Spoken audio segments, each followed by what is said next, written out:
I hope you're all out there having the best day possible. And as always, I appreciate you taking a bit of time out of that day to actually watch one of my videos. And I just wanted to briefly discuss something tonight that I think is a pretty interesting topic because I actually have an opinion that might be a little bit controversial amongst silver stackers because I know a lot of people in the community really look at constitutional silver and especially junk silver as a way to actually replace having to buy fractional silver bullion because their thinking is that if you ever have an economic collapse and silver reaches its true value, you're not going to want to trade away a whole ounce at a time if you only need to buy a bread.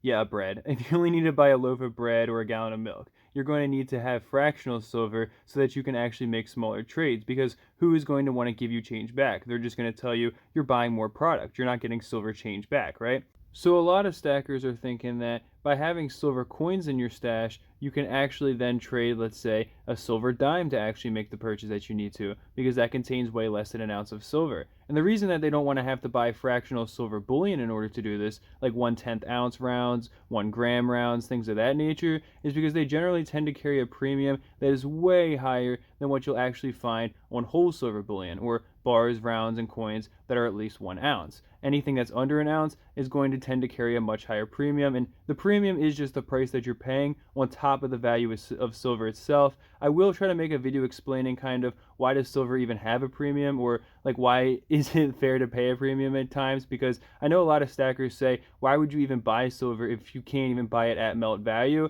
That's a whole separate video topic though, but it is fair to say that you want to stack the silver, generally speaking, that's going to carry a lower premium, especially if you're someone who is trying to prepare for a situation where you think you're going to need to barter silver later on. So a lot of stackers just want to buy silver coins that have an extremely low premium instead of buying that fractional bullion. But here's where the video gets a bit controversial, I guess, like I had said earlier on, because what I'm about to say is obviously based upon my opinion, and even beyond that, it's based upon me speculating about what an economic collapse might look like. I've never lived through one, and I don't know anyone else who has, so it's not like my perspective here is actually extremely valuable, and I can't speak with any authority about what a future where an economic collapse has actually occurred might look like when it comes to silver bartering. So if you don't agree with me, just let me know in the comments what you think. But beyond that, obviously don't shape your financial future based on my thoughts. Go and shape it based on what you believe is going to happen. I'm just trying to speculate based upon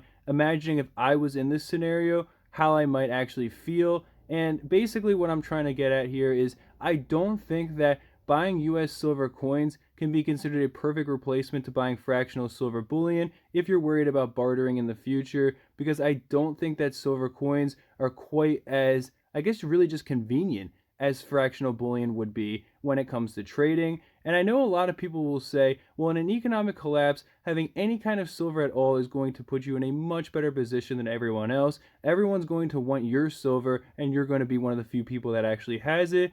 But what I'm imagining in economic collapse is not just a collapse of fiat currency where everyone's trying to rush to tangible investments in order to preserve whatever wealth they have left in from that fiat currency before it entirely collapses. What I'm really imagining is an actual collapse of the economy where goods and services are also going to be relatively scarce, and you're going to have to actually barter something that people really, really want in exchange for those goods and services. I think that at first, silver might not even be the most desirable thing at all. I think literal food rations, water supply, things of that nature might be the actual first thing that people flock towards. But even if you are looking at silver as being the main bartering chip in this type of situation, which I could certainly see it becoming with time, I do think it's also important to consider that if goods and services are extremely scarce, people might not actually necessarily want your silver from you. If you're talking about a situation where it's just silver and then goods and services, there's not going to be that same burning desire to convert all of your goods and services into as much silver as possible. You might really want to hang on to those goods. So, someone who has some grams of silver where it's extremely easy to tell the exact amount of silver that's being traded, they might have a better chance actually negotiating with the person than you walking up with your collection of silver dimes, because it's not exactly easy to tell the exact amount of silver that's in a dime. I think it's what, 0.734, 7.24, I'm trying to remember exactly what it is, troy ounces of silver that's in a dime. And I know it's universal across face value, so if you know the amount that's in a dime, you can start to figure out the amount that's in different amounts of face value. Like a silver quarter has exactly the amount of silver that 2.5 dimes would have, and a silver half dollar has exactly the amount that 5 dimes would have. All the face value equals the same amount of silver is what I'm trying to say. So I know that definitely makes things a bit more uniform.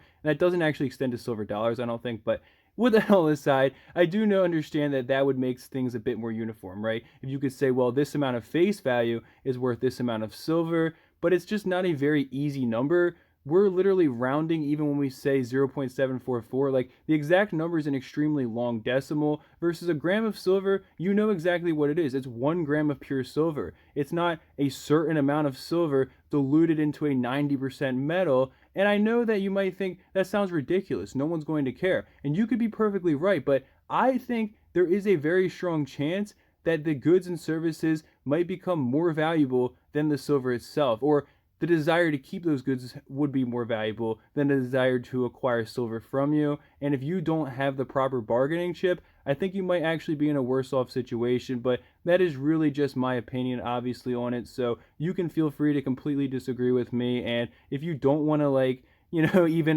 watch any more of the video, that's fine. Click off. You don't need to engage with it anymore. But anyone who does have their thoughts, whether they're positive or negative, just let me know in the comments what you are thinking, because I really appreciate actually getting to engage with you guys. That is what really makes this like enjoyable in the first place, is seeing the community come back to life. And if you did somehow find yourself enjoying this video, because I know it was a bit more of a ramble style, I would really appreciate you actually dropping a like on it so it can reach a few more people in the algorithm. I noticed that me talking about a story time where I got made fun of for silver stacking actually did better than any of my other recent videos. So if you guys want more content like that, I'll certainly try to think of some other stuff that's more entertaining. With that all being said, though, that is truly it for this one. Peace.